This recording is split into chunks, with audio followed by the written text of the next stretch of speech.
नमस्कार दोस्तों, स्वागत है आप सभी का पंकज दुबे साहित्य यूट्यूब चैनल पर। तो आज का हमारा प्रकरण है, हम नया टॉपिक लेके आए हैं अलंकार के भेद। आज हम जानेंगे कि अलंकार के भेद कौन कौन से होते हैं, अलंकार की पहचान कैसे हम करेंगे, कि अलंकार का मुख्य भेद कौन कौन सा है और किसके अंतर्गत कौन कौन सा अलंकार आता है। तो जहां तक आपको हम पहले अलंकार पार्ट 1 में बता चुके हैं इसकी परिभाषा और भेद। यहाँ पर अलंकार के मुख्य भेद जो है आज हम जानेंगे। तो अलंकार की जहां तक बात करें तो अलंकार साहित्य का एक प्रमुख अंग है। तो जिस प्रकार से साहित्य का जो है संबंध, अलंकार का संबंध साहित्य से है और साहित्य का संबंध जो है वह शब्दों और अर्थों से होता है। तो जो है साहित्य में शब्द और अर्थ में काव्यगत जो सौंदर्य होता है, अलंकार के माध्यम से जो है नया चमत्कार की आवृत्ति करते हैं। तो पहला अलंकार होता है शब्दालंकार। तो शब्दालंकार की परिभाषा देखिए, जहां किसी कथन में शब्दों के माध्यम से सौंदर्य परिलक्षित होता है वहां पर शब्दालंकार होता है। अर्थात जब किसी काव्य में शब्दों के द्वारा चमत्कार उत्पन्न हो, अर्थगत चमत्कार नहीं हो, शब्दों में चमत्कार हो, वहां पर शब्दालंकार होता है। जैसे अभी हम कह रहे कि तरन तनुजा तट तमाल तरुगर बहु छाए। अब यहाँ पर अगर तरन तनुजा तट तमाल कई बार त वर्ण की आवृत्ति हुई है, अगर यहाँ पर हम इन शब्दों का, इस काव्य का अगर पर्यायवाची शब्द रख देते हैं तो इसका जो है अस्तित्व समाप्त हो जाता है, यह जो है अस्तित्व विहीन हो जाता है। तो इसका अर्थ क्या हो जाएगा तरन तनुजा में कि सूर्य की पुत्री यमुना के किनारे जो है तमाल के बहुत सारे वृक्ष या पेड़ छाए हुए हैं। तो यह जो है इसका नाद सौंदर्य जो है शून्य हो जाता है, समाप्त हो जाता है। इसलिए त वर्ण की आवृत्ति करने से जो है अद्भुत नाद सौंदर्य की जो है उत्पत्ति देखने को मिलती है। इसलिए यहाँ पर जो है शब्दालंकार होगा। इसी तरह से अभी देख लिया जाए, अभी दूसरे शब्दों को मान लीजिए यहाँ पर हमने कनक कनक को लिख दिया, या अगर इसको नहीं लिखते थे तीसरा लिखते थे कोई काली घटा का घमंड घटा।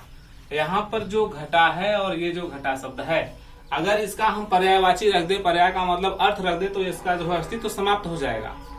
अर्थात इन दो शब्दों के द्वारा जो है एक अद्भुत नाद सौंदर्य देखने को मिलता है, इसका जो है एक अस्तित्व बना हुआ है, शब्दों का चमत्कार है।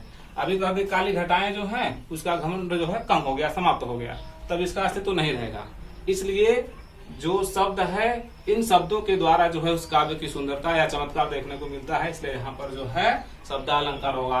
कनक कनक है, अगर इसका पर्याय अगर हम रख देते हैं धतूरा और सोना से, तो इसका भी जो है अस्तित्व समाप्त हो जाएगा, इसमें कोई चमत्कार नहीं रहेगा। तो इस प्रकार से इन जो है उदाहरणों से स्पष्ट होता है कि ये क्या है, शब्दालंकार होगा। अब हम देखेंगे आपको दूसरा अलंकार है जो है अर्थालंकार। इसके अंतर्गत मुख्य रूप से 3 प्रकार के अलंकार होते हैं। अलंकार के भेद में इसमें कौन कौन सा होता है, पहला होता है अनुप्रास, दूसरा होता है यमक, तीसरा होता है श्लेष।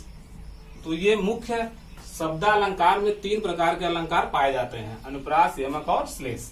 मुख्य रूप से ये 3 अलंकार हैं। अब आई बात जो है अर्थालंकार की। तो अब हम अर्थालंकार की परिभाषा पहले जान ले। अर्थालंकार है नंबर 2 अर्थालंकार। इसकी परिभाषा को देखा जाए, जहां कविता का अर्थ ही चमत्कार या सौंदर्य उत्पन्न करे। कहने का मतलब शब्दों पर नहीं, अर्थों का जो है चमत्कार देखने को मिले किसी वाक्य में, किसी काव्य के वाक्य में। अर्थात जो शब्दों पर आश्रित न होकर उसके अर्थ और गुणों का जो है जो है अर्थ प्रकट करे, और उसके अर्थों में जो है चमत्कार दिखाई दे, किसमें, उसका जो अर्थ हो और गुण हो, इस पर शब्दों का नहीं, उसके अर्थों में जहाँ चमत्कार दिखाई दे जिस कविता के अर्थ में, वहां पर क्या होता है, अर्थालंकार होता है। जैसे अभी एक जो है उदाहरण देखा जाए, चरण कमल बंदो हरिराई। अब इसको कमल ले लीजिए या तो कमल ही कर दीजिए, चरण कमल बंदो हरिराई। यहाँ पर कहा जा रहा है कि मैं कमल रूपी पैरों की वंदना करता हूँ। अब इसका व्याख्या हम नहीं कर रहे हैं, लेकिन अभी यहाँ पर कमल शब्द जो अगर रखा है, यहाँ अगर हम जलज रख दें, अर्थात पर्याय रख दें, पर्याय आपको यही समझना है मूल रूप से कि अर्थालंकार में पर्याय या अर्थ नहीं रखा जाता है, उसका चमत्कार समाप्त हो जाता है, और अर्थालंकार में उसका पर्याय या अर्थ रख देने से उसकी चमत्कार, उसकी शोभा और बढ़ जाती है ना। तो यहाँ कमल के जगह पर चरण जलज बंद हरिराई कर दे तब भी वही अर्थ निकलेगा कि कमल रूपी पैरों की वंदना करता हूँ। अब दूसरा देख लीजिए, जयशंकर प्रसाद जी ने कामायनी में कहा है कि सिंधु सेज पर धरा वधु अब तनिक संकुचित बैठी सी और प्रलय निशा की हलचल स्मृति में मान किए सी बैठी सी। अभी यहाँ सिंधु रखा हुआ है, यहाँ पर हम चाहे तो सागर लिख दें, सेज को यहाँ पर सैया कर दें, धरा मतलब धरती कर दें, धरती कर दिया जाए और वधु के जगह पर बहु कर दिया जाए। तो जो है सागर सेज पर धरती बहु, तो कहने का मतलब धरा को धरती कर सकते हैं इसका अर्थ, फिर भी इसका चमत्कार बना हुआ है। सिंधु की जगह पर सागर कर दे, धरा की जगह पर धरती कर दे, तो इसका जो है यह चमत्कार की अभिवृद्धि करता है इसका अर्थ। अगर तीसरा देख लीजिए, तुलसीदास जी ने कहा है कि उदित उदयगिरी मंच पर रघुबर बाल बतंग बेसे सन सरोज सब हर्षे लोचन भी।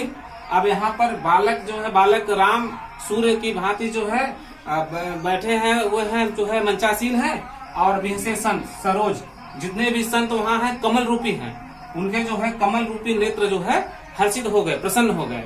तो कहने का मतलब ये जो शब्द है यह सरोज कमल, इसका अगर अर्थगत हम रखते हैं तो अर्थगत चमत्कार देखने को मिलता है।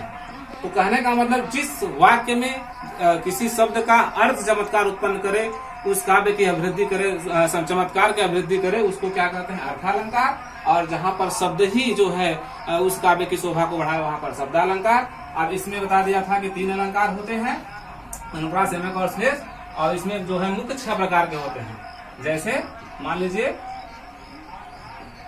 उपमा अलंकार, रूपक अलंकार,